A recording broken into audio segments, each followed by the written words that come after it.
county public defender priorities as well. Thank you. Thank you both so much for your presentations. Are there questions here in Las Vegas? All right, Senator Harris. Thank you. Could you tell us a little bit about, well, I think you might have to speculate, but what's causing the disparity in certifications?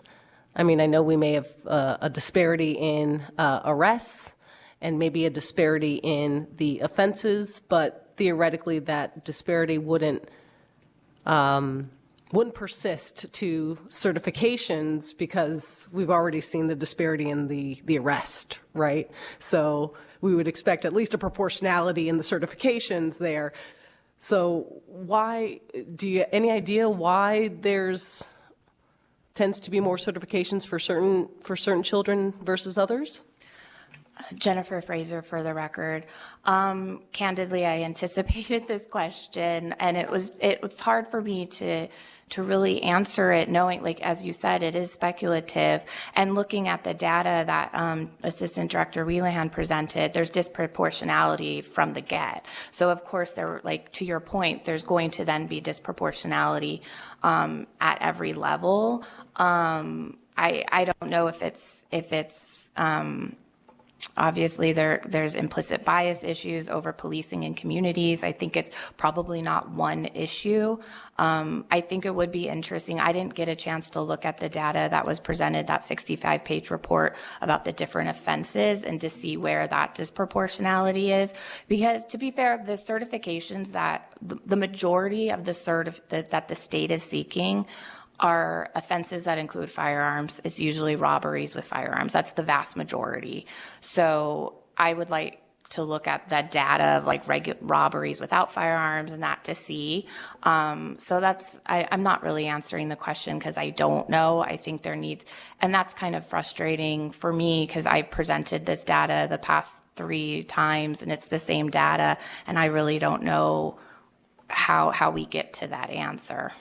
So I apologize. No apologies needed. It's not a simple question. So one thing I would like to possibly see is some understanding of what percentage of eligible certifications are certified by race, right? So then we can take out the disparity on the arrest side and say, okay, you've got a pool of 100 people who are eligible for certification. Are we filing for certification on some more aggressively than others, right? And then that can kind of give us some a view into the system, the area of the justice system in which you sit and not some of the others. So that might be something you might want to look at, all of the eligible certification offenses, regardless of what the composition of the mix is. And then how that reflects in when the choice to certify is actually made. That might give you a bit of insight. I'd love to see those numbers if you're able to find them. Yes, definitely. Thank you. Other questions here in Las Vegas? I don't see any, so we will go to to our colleagues online. Any questions from you? Full disclosure, I can't see you, so if anybody has a question, go ahead and unmute and ask it. Yes, Madam Chair. Ken Gray here. Excuse me.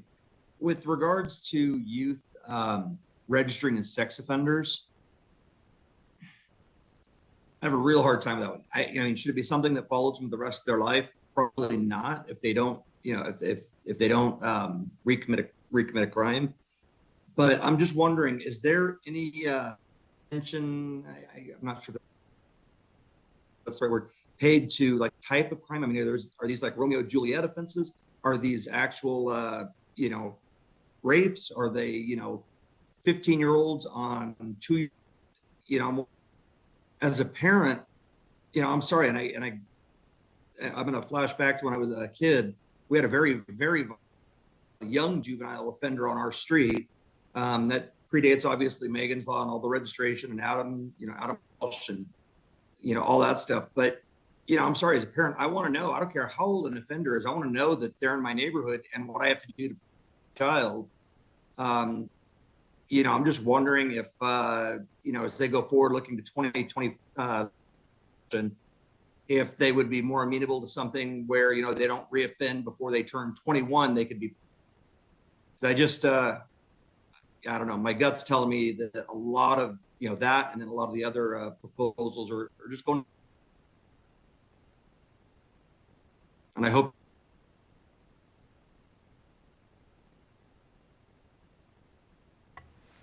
Thank you for the question, Stephanie Cook, for the record. You were breaking up during asking the question, but I believe I got the gist of the question.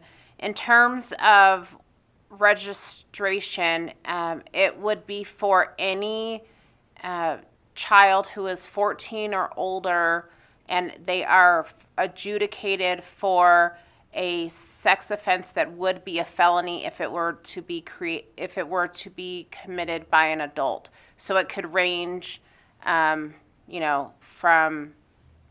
whether it's, a 14-year-old on a very young child to, anywhere in between.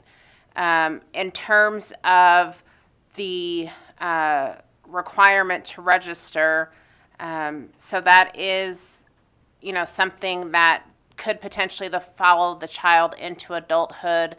There are procedures in place where they can petition to be removed from the registration after a period of time, so it's not automatic. I'm not sure if you were thinking of it being automatic if there was no further referrals, or if it would have to go through the court process.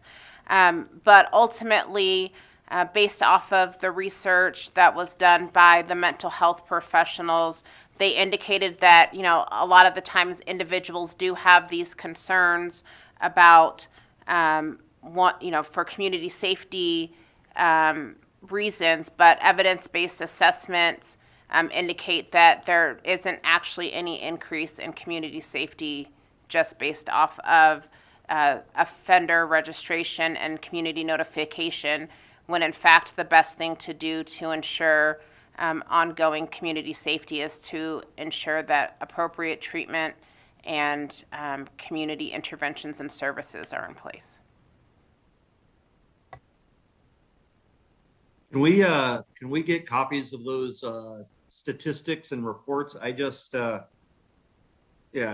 just really like to see those and digest them for myself. I mean, you've referred to them a couple of times, but going forward, I'd really like to see them.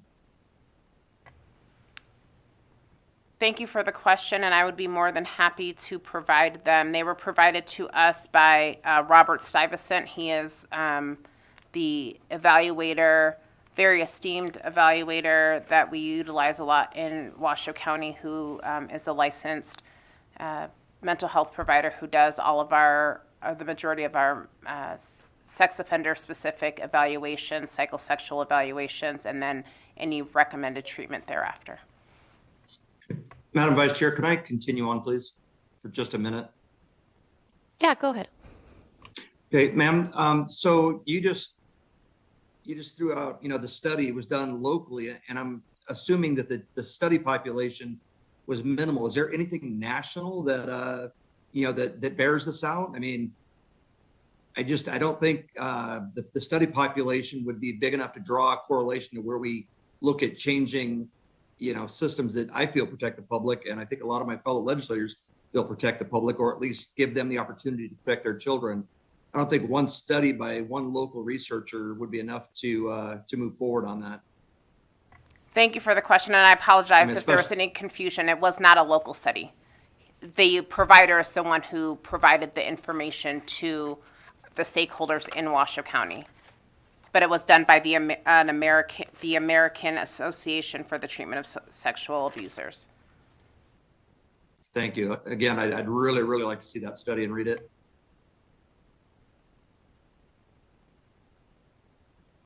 Madam Chair, that's all I have. Thank you. All right. Any other questions online?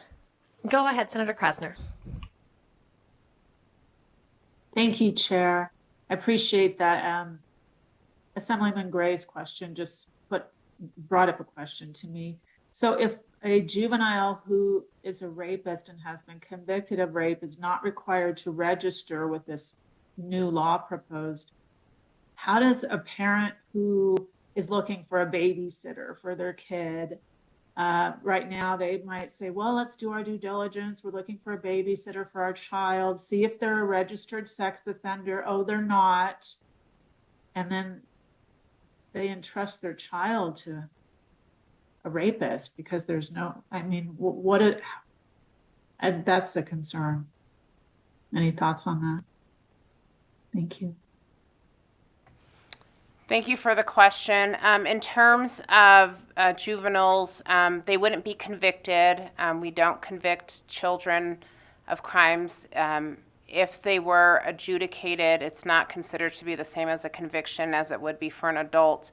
In addition to that, there are certain requirements that would remain in place. For example, would be required to participate in the treatment. They would be required to be supervised for at least 3 years, and their probationary terms and standard terms and conditions of probation when adjudicated for a sex offense specifically include not to have babysitting authority over children.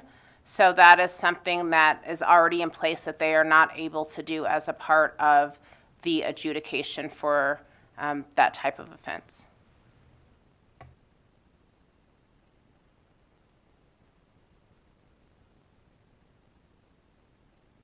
All right, any other questions? I'm not seeing any, but I do have one or two questions.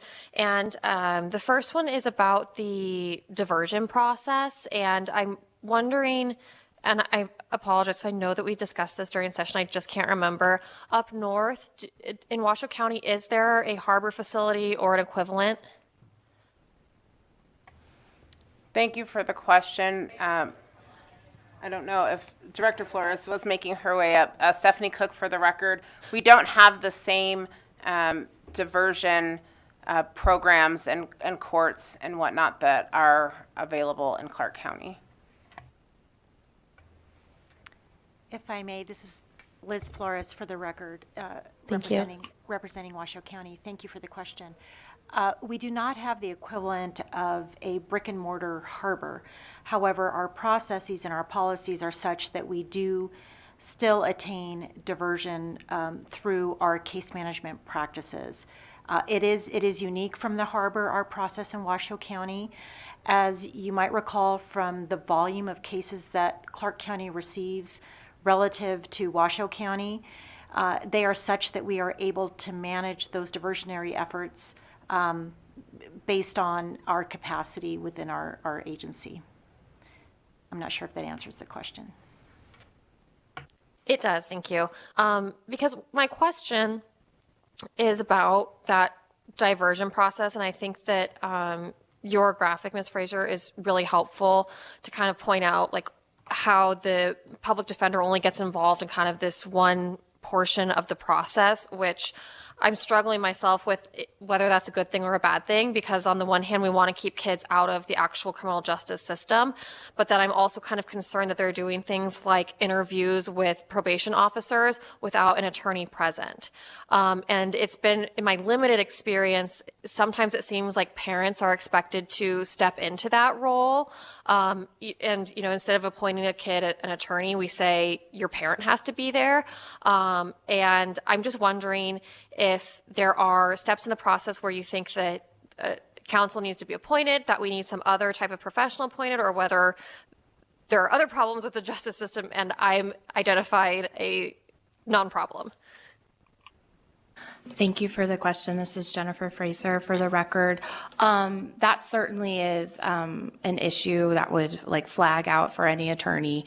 I do know that there are steps or processes where probation recognizes that, at least through the harbor and other diversion programs in the county, because even before the harbor was created, there were diversion programs, and that kids are not, they're not interviewed by probation about the offense or asked to admit or waive any rights. So there are protections kind of embedded. Ultimately, harbor is voluntary if a kid or his parent they want to like go forward with the court process, they can do so, and then we step in. And we've even done that through like a memorandum through our restorative justice, our office with the district attorney's office, as well as in the dual status, there's a process where there's within 72 hours an MDT meeting, and there's an understanding from all parties that the child is not to be asked about the offense. So we all recognize, thankfully, I'm invited to the table at those meetings and can address those concerns, and they are respected. So thank you. Thank you. That makes me feel better too. And Ms. Cook, I don't know if you wanted to weigh in or not. Understanding that it is different up in Washoe County. Thank you for the question, Vice Chair. It is very different in Washoe County. In my experience, if there ever is any issue in a meeting between the probation assessment unit, let's say, and their initial meeting with the child, the officer will terminate the meeting and advise that the child wanted to have the ability to speak with counsel before proceeding regarding, moving forward with any sort of potential informal sanctions or anything else. All right. Thank you so much for answering my questions and all of our questions. I don't see any other questions at this point, so thank you for your presentations. That will conclude agenda item number 13 for today. And that takes us to agenda item number 14, which is our second public comment session. As a reminder, anybody who wishes to give public comment is invited to do so now. We have public comment available in person and over the phone, and you'll each be limited to 2 minutes. We'll start with anybody in person here in Las Vegas, but I don't see anybody coming to the table. So we'll go back up to Carson City for anybody wishing to give in-person comments. Come on down, and your 2 minutes will begin whenever you're ready. Thank you, Madam Chair. Tanya Brown, TONJABROWN. Tanya Brown, Advocates for the Inmates. I just want to give you kind of an update what's been happening since the last session, and what I've done. In 2011, the district court judge in the Supreme Court dismissed a petition for exoneration because they lacked jurisdiction because Nevada has no laws to grant a petition for exoneration unless a law is created. During the legislature in 2019, a petition for factual innocence posthumously was presented and never made it out of committee. During the last interim session of this committee, I brought to your attention the need to allow the families of those whose loved one passed away to be given the opportunity to exonerate their loved one by establishing a petition for factual innocence posthumously. This committee did not accept our recommendation. On September 20th, 2023, the Nevada Pardons Board unanimously voted to hear posthumous pardons. However, due to the lack of resources, they were unable to hear factual innocence posthumous pardons. In 2018, the Washoe County District Attorney's Office established the CIC unit to look into wrongful convictions where I submitted my brother's case for review, and it was denied a review. In 2022, Ms. Anne Marie Grant had put in for a public records request with the CIC and on the cases they had reviewed. The records request revealed discrimination, bias, prejudice, and who gets through a thorough review and who doesn't. When an applicant claims a no Brady violation, the CIC provides a thorough investigation of the case. When the applicant claims Brady violations review, no review was given. Based on this newly discovered evidence that was provided to Ms. Grant, I was able to file a complaint with the Sparks PD and Washoe County's Sheriff's Office. These law enforcement agencies submitted the complaint along with the evidence that supports the practice and pattern of the CIC was not followed, and I was discriminated against by the CIC because I claimed and provided evidence of Brady violations by their fellow ADAs in my brother's case. The Attorney General's Office will be looking into the CIC and their practice and patterns within the CIC. It should be noted that the Nevada Supreme Court cases are not current, and this does affect decision-making in cases dealing with conviction integrity committees in Washoe and Clark County when they are reviewing wrongful convictions. We ask this committee to consider... And that brings you to 2 minutes? Okay. I'm just... we're just asking that you consider this for a recommendation, and then in 2016, through the ACAJ, it was established that if a person through public comment brings it to you as a recommendation, it's been heard, presented, and vetted, and can be accepted as a without giving a presentation to the committee. We ask that you do that, and thank you very much. Hey, have a wonderful weekend. Thank you, you too. And I don't see anybody else coming to the table for public comment. So we will go to the phones for public comment. Callers, if you'd like to provide public comment, please press star 9 now.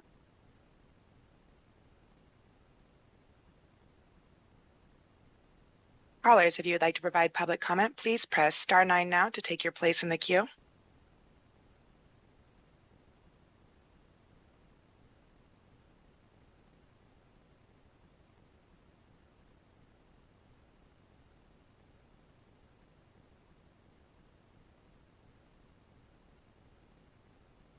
Caller with the last 3 numbers, 673, you are unmuted on our end.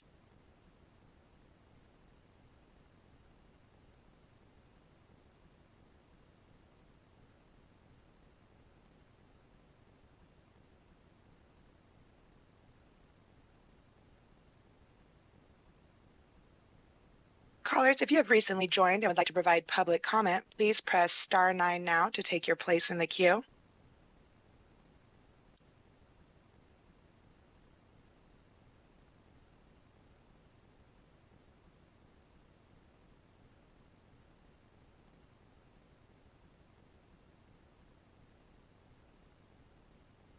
Caller, would you please press star 6 to unmute your phone? You may begin. Hello. For the record, my name is Brooke Malath. I was noting in the testimony earlier about the domestic violence and that there are educational systems that are potentially available through the schools, and that these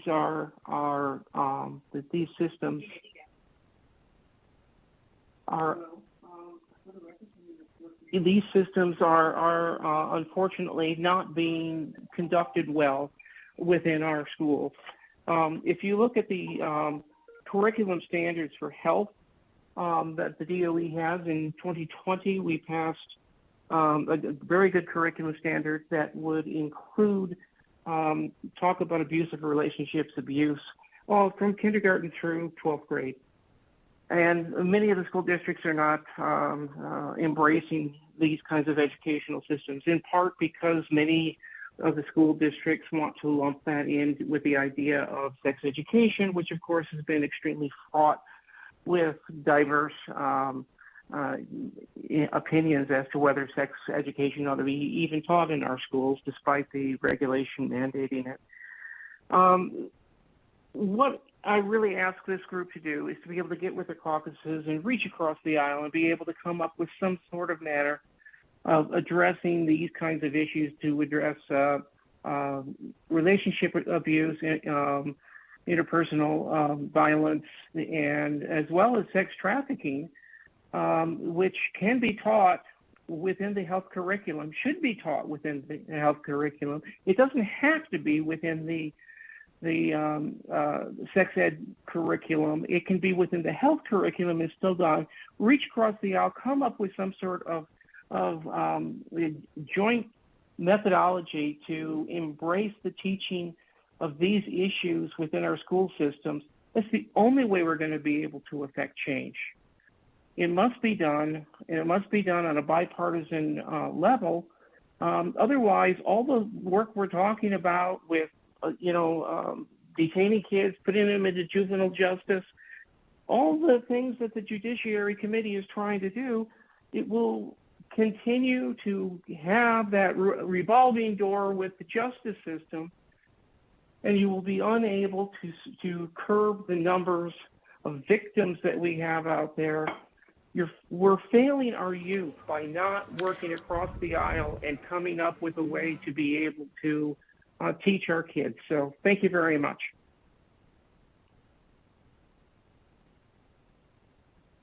If you have recently joined and would like to provide public comment, please press star 9 now.